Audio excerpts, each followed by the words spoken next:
Hi Aquarius, I hope you guys are doing great today. Welcome to your general messages for November 1st through the 7th. We're going to do general messages and then I'll pull extra for love at the end. I'm not going to be splicing out career and love this week, guys. I'm very busy grading midterms, so I don't have as much time. I'm so sorry. But hopefully you will find value in whatever we get coming up. So let's pull a Healing Yourself for crowning messages. All right, selling out, Aquarius. Okay, so your integrity and your inner strength are being very, very tested right now. I'm feeling like you have an opportunity to act with fear or in love. So you really need to ask yourself, where in your life are you selling out or acting out of integrity? You know, are you in a job that you hate? Are you living in a toxic environment? Or, you know, making yourself sick, you know, trying to chase some sort of financial security, you know, anything like that. So you really want to step up for, you know, for your convictions right now. And that's going to help you lead to, you know, freedom, self-expression, which really does matter to you guys. You know, you guys are the card of the humanitarian.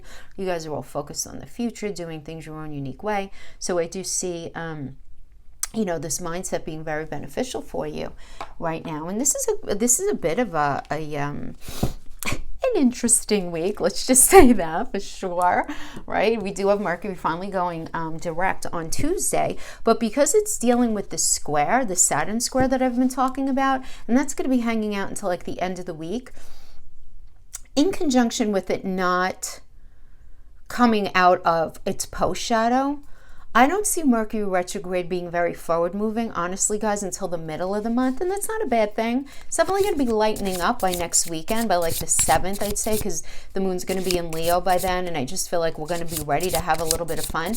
But we're going through, like, throughout this week, we're going to start from Sunday. We have the moon in Taurus, which is an earth energy. Then Monday, we have the moon in Gemini, which is an air energy. It's going to be very sort of like jittery and flippy and that kind of thing, especially because Mercury rules Gemini, and then we have it going into Cancer, and then finally into Leo within this week. So we're really going to be kind of going through the gamut of emotions this week. So just a little heads up. But I think most of you know that anyway, right? Unless you're living somewhere very remote where you know, you maybe not realizing the lack of stability in the world that we know. All right. So we're going to pull some past, present, future, final outcome energies. Okay, see what we get. And I'm going to do 2 layers for each. Okay, and then we'll get right into it. Let me pull the cards and then we'll pull them. I like doing it this way because it's kind of like working with the clarifier straight out of the gate. You know, it's working with 4 cards for each position. So we have the Sun in the recent past, which is great. Then I see something a little happening here though with the emotions. So let's see. Okay. So in the recent past, we have the Fool, the Ace of Wands, the Sun. Wow. And okay. So the Fool energy is all about fresh hope, taking chances, some sort of new path, new adventure, some sort of new beginning. So this could have to do with a new job, a new relationship, some sort of new path in your life. And that could be a number of things, right? And we have the Ace of Wands energy, which is all about a new project, the urge to create. This can indicate a new relationship, this new sense of motivation to move forward in one area of your life, a new friendship, a new job, deciding that you want to do something, having this epiphany, realizing you want to do something new. But whatever it is, or whatever it was, right, because this is the recent past, there was this very particular sense of motivation and desire to move something forward. And we have the Sun, and the Sun is just about material happiness and just a very joyous outcome. So it's like you're in this space of knowing, like, yes, I am definitely making the right decisions. This is what I'm supposed to be doing. All of that. Now, it is working with the 5 of Cups. The 5 of Cups is about loss and regret and grief and feeling lonely, feeling abandoned, maybe even feeling unloved, or just in a basic space of lack. So how this can show up is that because you were feeling this 5 of Cups energy, where you were feeling this type of disconnect from a job or from a relationship or from a friendship or something like that, any sort of connection, emotionally, you making these decisions to just sort of go off in this new way, right? This new path, create this new beginning for yourself, you know, just moving yourself forward.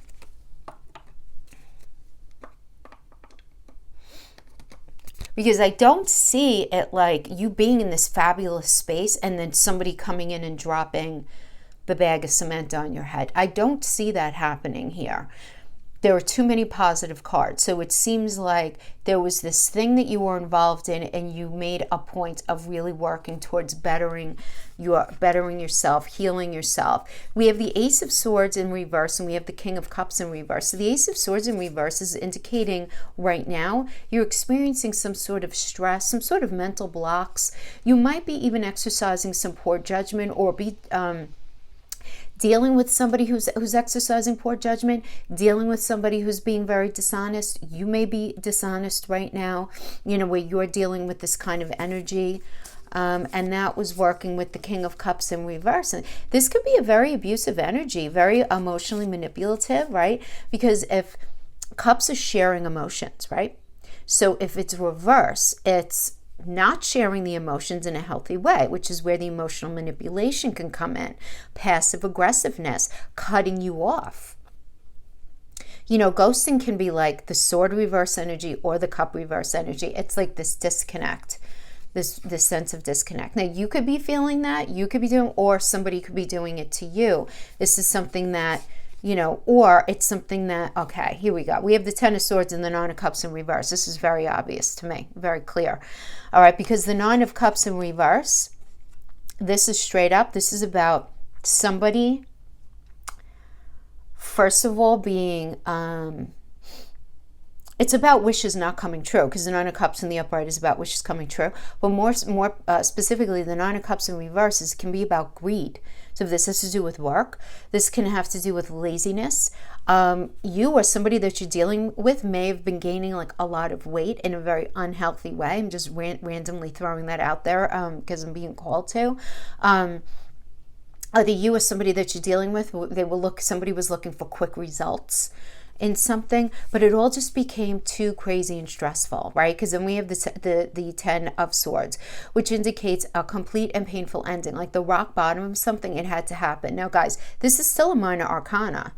So minor arcanas are not like very fixed. They don't have to be. They can be, but they don't have to be. But one thing for sure is a cycle is over as it was. There's no question. Cycle is over as it was. It was not going to bring you where it was that you needed to go. You were dealing with somebody who was rather emotionally abusive. There was not going to be wish fulfillment with this person. And you were very much coming to terms with this, I feel like. Even though you're feeling this sense of stress about it, and you might even be feeling blocked, but it does seem like you are processing somebody's lack of honesty. Somebody was very dishonest with you. And when we have the Ten of Swords, it's like one sword at a time over time. And a lot of times, guys, this doesn't have to do with it could have to do with relationship, job, any sort of connection. But the Ten of Swords a lot of times indicates like a lot of negative gossip over time. Do you know what I'm saying? Because swords are words. So it's like one sword at a time over time. The gossip, the lies, the deflection, the manipulation, all of that over time, the pulling away. And you just being like, you know, that is so not what I want to do anymore. So even though I feel like you're ending something and you might be stressed about it, you're recognizing that this needs to be done. Now, again, the energies could always be vice versa, but that's what I see as happening in your field of energy right now. Now, as far as the near future, we have the Strength card working with the Two of Pentacles, working with the Five of Wands in reverse, working with the Four of Wands. Beautiful. I like the Five of Wands in reverse with the Four of Wands in the upright. Yes, this is nice. Why don't we talk about that first? Five of Wands in reverse is about just harmony and success and solving problems and, you know, having healthy conversations and there being a settling of conflict and beautiful. And then that working with the Four of Wands. Where'd the Four of Wands go? Here we go. Four of Wands is like the honeymoon energy, the Four of Wands. This is celebrating. Now, this could just be celebrating with friends and family. This is one of the reconnection cards, a reunion card. Now, for some of you, you could just be in this space of maybe you're getting back in touch with family that you haven't been in touch with. You're reconnecting with somebody at a past job, but it's a sense of support. Some of you, this can be relationship. It's going to be a little different for each of you.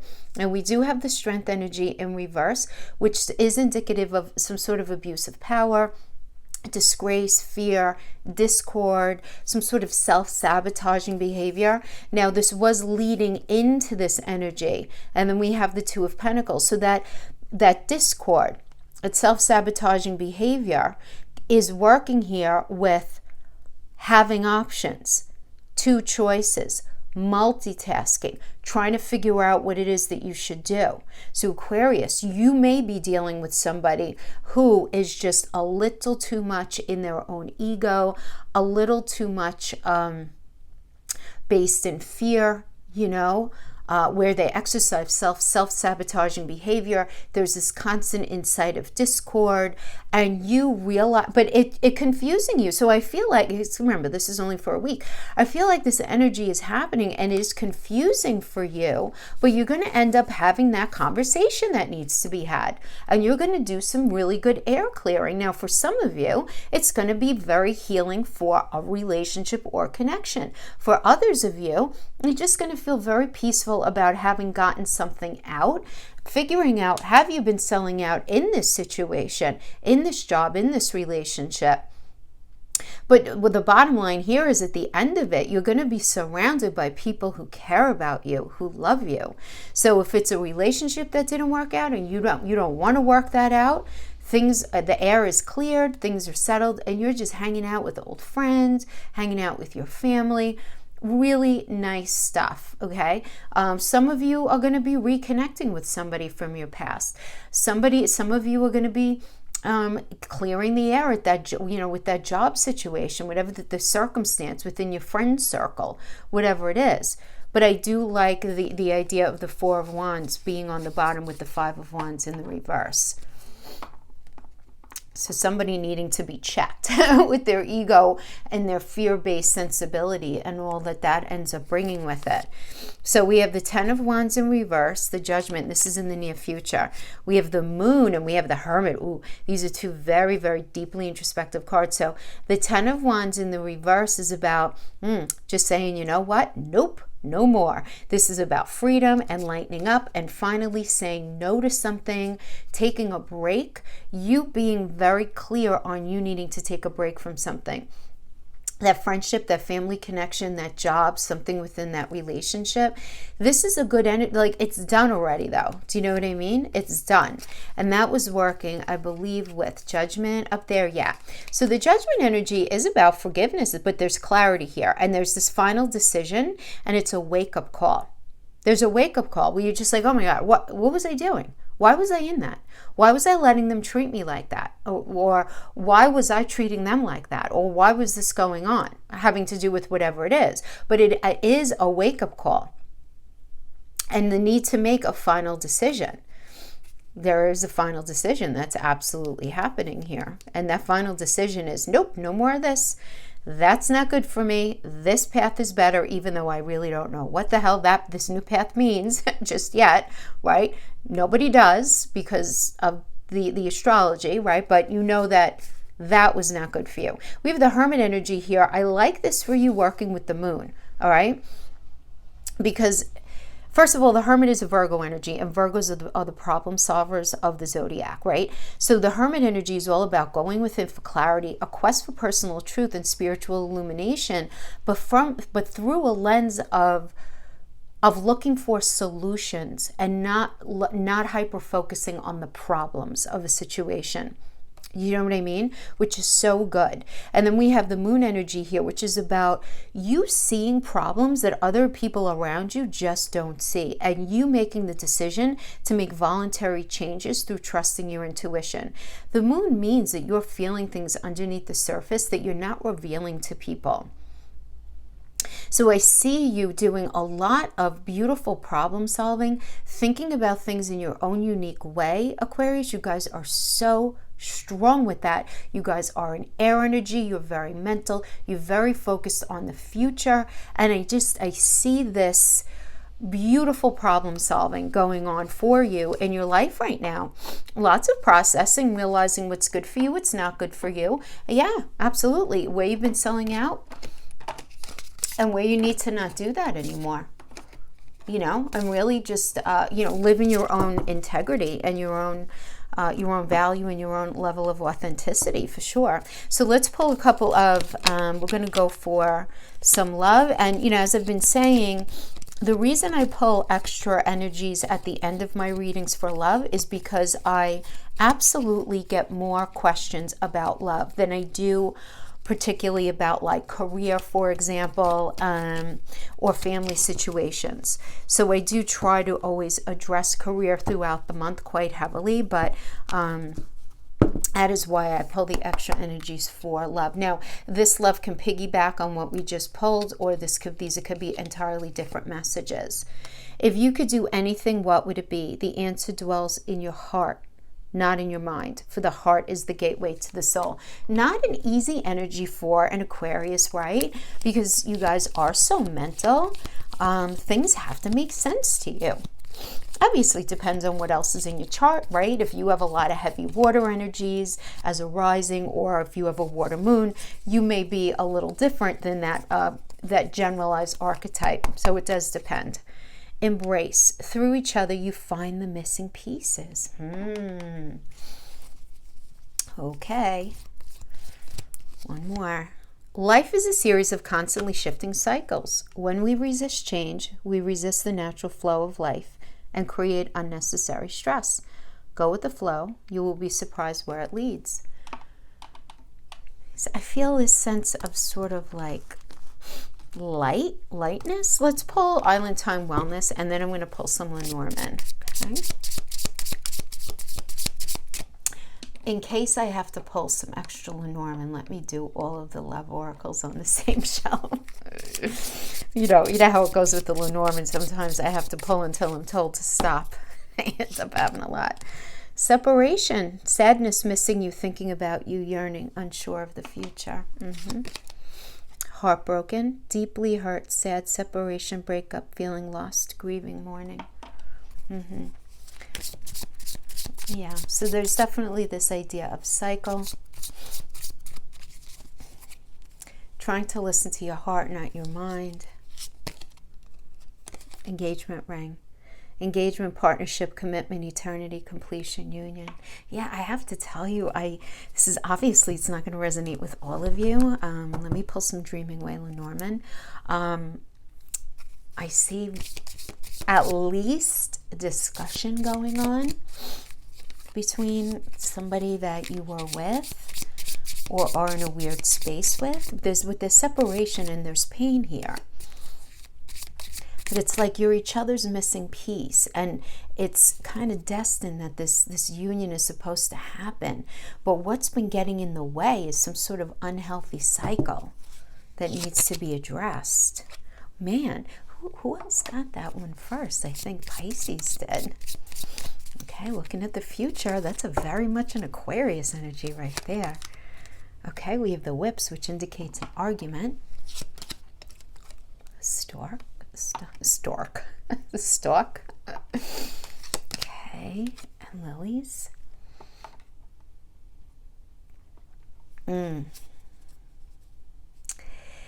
So there is this focus on the future, but what's needs to happen in the future is some sort of argument needs to happen about some sort of cycle that's taken place in order for this new beginning to happen, because the stalk is all about a new cycle. It brings new life. The stalk brings, like literally in the Dreaming Way Tarot, the stalk would be like the stalk that brings babies, that delivers new life, right? But what I always find interesting, I always think it's interesting when I get the lilies, the fact that it's 30 in numerology reduces to 3, which is the the number of the Trinity, and it's messages from the other side. So a lot of times this can be people that we know or don't even know who love us on the other side. This could be a parent, a grandparent, a friend, a cousin, so, you know, someone typically from the other side, or this could be somebody who's older than you, Aquarius, in your life that you very much value. They have a lot of wisdom, they have a lot of experience, they love you absolutely and unconditionally. So it could be somebody in the 3D, or it could be messages from the other side. This is my messages from the other side card, and so there is sort of how do I want to say this without sounding like too hokey pokey here, but there is an energy where something is at play that is shifting the path that you're on right now, having to do with this relationship. I'm not going to say you don't have control over it, but I'm just going to say that there's destiny is very much at play here in the biggest way, and you have energies helping you out to bring you on this new path that you're supposed to be on. So let's just see a final outcome. Energy, final outcome is a ring. We got the ring and we have engagement ring. So, you know, the ring is a metaphor for that deep commitment. It doesn't mean that you can be getting married, engaged, whatever it is, but it's that level of partnership. It's that level of commitment to each other that's going to incite stability. That's the main energy of that. So it does seem like you guys have gone through a bit. But I do see this beautiful reconnection. But I feel like a lot of conversation is going to have to be had, you know, for sure. And maybe not the easiest conversation. The whips, you know, as you can imagine, may not always bring, you know, in my other Lenormand deck, it would be equivalent to the birch broom. Now, this could be you yelling at them yelling at you, you guys yelling at each other, which is fine. There's nothing wrong with argument, as long as there's resolution, and I do see there being resolution. So that is what I have for you, my friends. I hope this was helpful in some way. Thank you so much for joining me, and I will see you guys next week. Bye-bye.